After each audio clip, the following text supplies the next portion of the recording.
Welcome back to the program. So, I want to talk about something completely different, okay? Something that no one's really even talking about, and that is executive orders. Now, we know that with executive orders, they're not permanent, right? That's why when I wrote my book, Preserving Liberty, I said to create permanent freedom, showing people how to make things permanent, not through just executive action. But because of gridlock in Washington and how screwed up things usually are, and sometimes that works to our advantage and sometimes it works to our disadvantage, it seems as though more and more that the only way to get things done and govern are with executive orders. And of course, like I said, they're not permanent. Now, 28 out of 300 are permanent because they were included in the One Big Beautiful Bill, but all the rest, sadly, can go away with another administration.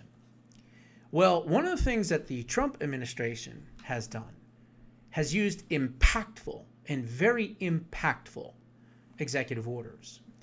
And to give you an idea, in the very beginning of his term, he designated 11 or 12 groups as, quote, terrorist organizations. By doing that, maybe it was fanfare and, a photo op at the White House, and he held it up and this and that, and the media probably were like, yeah, whatever, didn't really think much about it.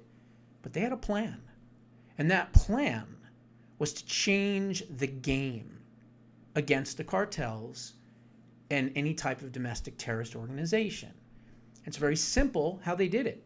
With the executive order and designation now as terrorist organizations, you now have more tools at your disposal in order to go after people, including internationally. How do you think we got Maduro? We got Maduro because of the executive order allowing going after Del Sol, whatever the narco-terrorist organization was.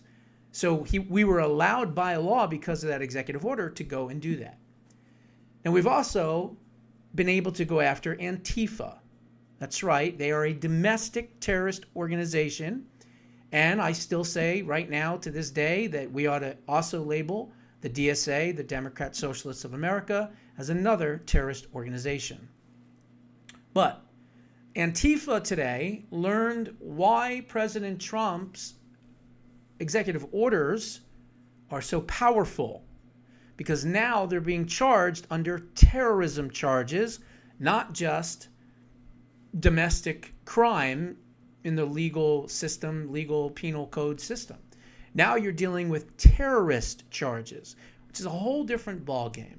And today, all hell broke loose outside of a federal courthouse in St. Paul, Minneapolis, Minnesota, after the federal government unsealed indictments charging 15 Minneapolis Antifa militants. So let's see. Here it is. Today, a federal indictment was unsealed, charging 15 defendants with conspiracy to impede or injure federal officers and other charges relating to efforts of two Minneapolis-based Antifa groups that violently opposed the enforcement of federal law in our state. Here is more on that with, who's this person? Daniel Rosen, U.S. Attorney for the District of Minnesota. Today, a federal indictment was unsealed, charging 15 defendants with conspiracy to impede or injure federal officers and other charges related to efforts of two Minneapolis-based Antifa groups that violently opposed the enforcement of federal law in our state. Okay, so that's what he was talking about. And it says, working closely with the U.S. Attorney's Office, and our investigation uncovered extensive planning, material support, and coordinated attacks against federal personnel and facilities, DHS Special Agent Michael McCarthy said. It is also not optional. We will enforce the law, and we will always enforce the law. Any attempt to undermine it through violence or intimidation will be met with decisive action, Homeland Security Special Agent in charge Michael McCarthy said. So you don't need to hear it. I just read basically what he said. But then after the indictments, holy cow, it went crazy outside the courthouse. They were pounding on the glass. They were throwing things. The police came out with bear spray. They were hitting bear spray on the protesters. The protesters were screaming, calling them Nazis and fascists. And then at one point, one of them gets too close to one of the agents, and the agent grabs what it looked like to be a woman. But if you look closer, it's just a dude with like really, really long hair, and grabs him and pulls him back and slams his head kind of on the concrete. And then it really, really went crazy. So maybe I'll put the clip in this video. So that is what I wanted to cover on this. Now, the next part I want to talk about is more of the craziness that is going on. Let's see here. The SPLC, listen to this, actually had a fascism expert. They actually hired someone as a, quote, fascism expert, then funneled $1.2 million in stupid, gullible, left-wing idiots' money, right? Donor cash, to her neo-Nazi informant and lover. They even shared joint bank accounts and a house, according to the feds. The far-left Southern Poverty Law Center, which I was proud to be a member of the hate list and watch group back in May of 2017, hypocrisy just hit a new low, and this time it's personal. It's sleazy, and it involved actual neo-Nazis. According to the New York Post, exclusive citing and the Department of Justice superseding indictment, former SPLC director of the intelligence project, Heidi Beerich, was in a romantic relationship with a paid informant inside the white supremacist National Alliance. The SPLC funneled more than $1.2 million in donor money to this individual, identified only as F-9. What the hell that means? The pair even shared a house and 2 joint bank accounts with SPLC donor funds allegedly used to cover their personal living expenses. These people are so screwed, because even though most of them aren't talking, the black guy went on congressional hearing, and he started spilling some beans. Some of the other ones wouldn't, but there's a lot that are talking. Trust me, they're all going down, okay?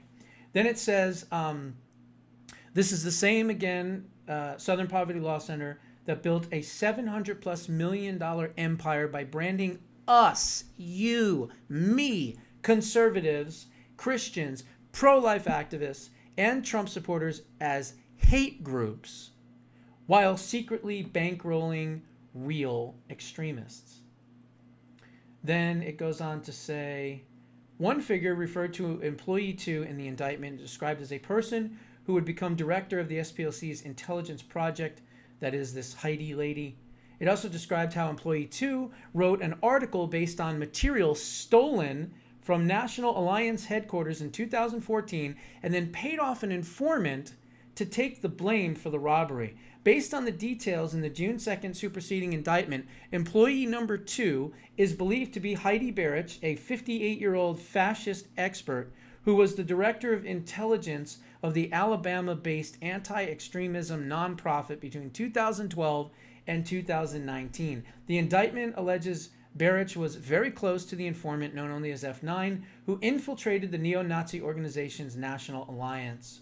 Beerich was also in a romantic relationship with F9. During this relationship, Beerich and F9 shared a house and 2 bank accounts, the indictment says. So this is the person. Beerich then offered a 2015 SPLC Hate Watch guide, an article titled Chaos at the Compound, based on the stolen materials, to cover their tracks. The SPLC paid another informant $6,000 to falsely take the blame for the burglary. So these scumbags, these absolute demonic souls, soulless souls, not only made their living off of lying about people like me and many others, But then because they couldn't prove, and they had no proof because we're not the racists, they are, they had to make it up. They had to make it up, and they had to work with the very, very small few neo-Nazi groups in this country, which, by the way, most of them are not right-wing, okay? They're either anarchists or they're independent or they're on the far, far left, okay? They're never true conservatives because conservatives don't act like that. And so here we have this organization completely full of shit, lying to their people. The people are donating to them. Yeah, you get them fascists, you get them conservatives, right? Meanwhile, it was all bullshit. These people don't need to go to jail. They need to fry, okay? They need to fry, like fucking throw it up in the air and catch it. Fry.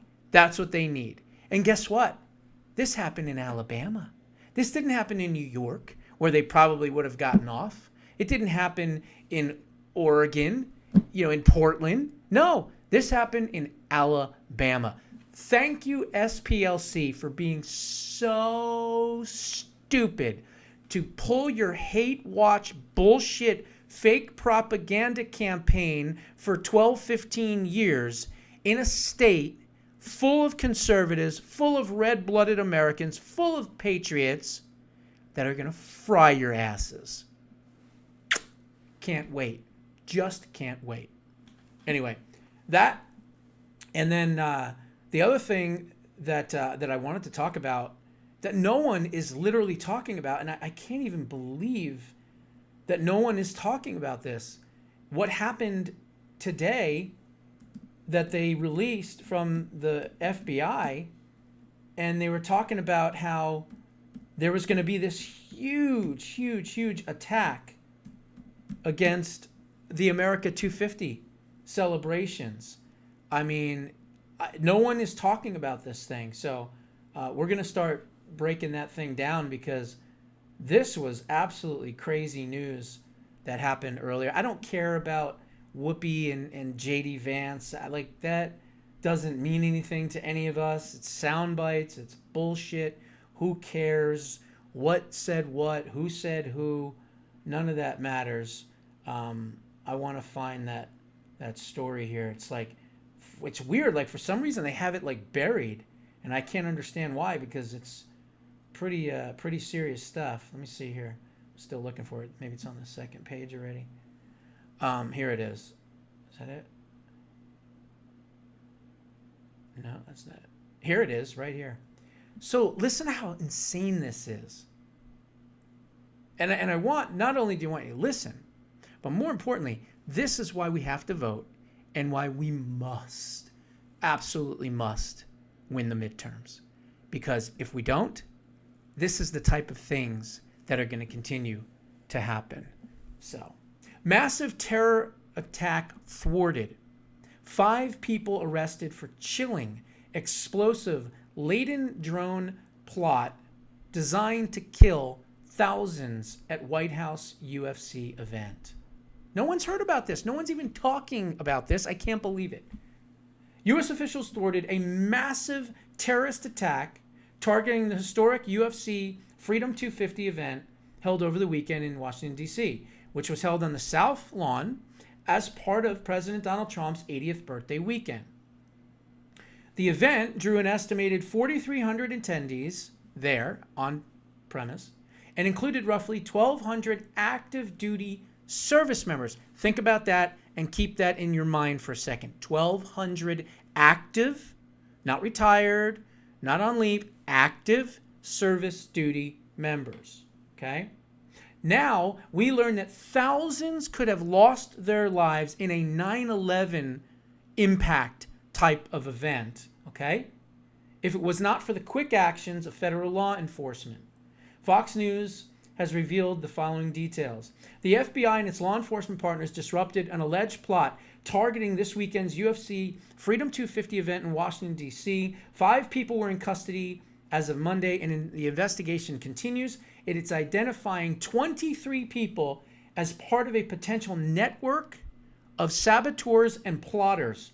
The alleged plan involved using explosive-laden drones to hit buildings near the event. Then the plan was to force a mass evacuation because obviously people would be running scared, freaking out, crying, screaming, doing whatever they could because they'd be so afraid if something like that, God forbid, happened. Here's the even sicker, more devious part of this. If that wasn't bad enough, listen to this. Their goal was to force a mass evacuation and steer the crowd of screaming people towards a pre-staged sniper team waiting to kill them. You heard what I said. Not only did they want to bomb the event, but then these sick fucks actually had a sniper team waiting. And if they could have done this, they would have drone struck a building, the people would have freaked out, and they would have been corralled directly into an area where they would have been shot to death. Why isn't anyone talking about this? Why isn't this all over the fucking news? Why isn't this number one story? I don't understand it. Thank God it didn't happen. Is that why? Well, we missed it, so it's not news? What do you mean it's not news? The fact that they tried to do something so sick, so sinister. And you know what?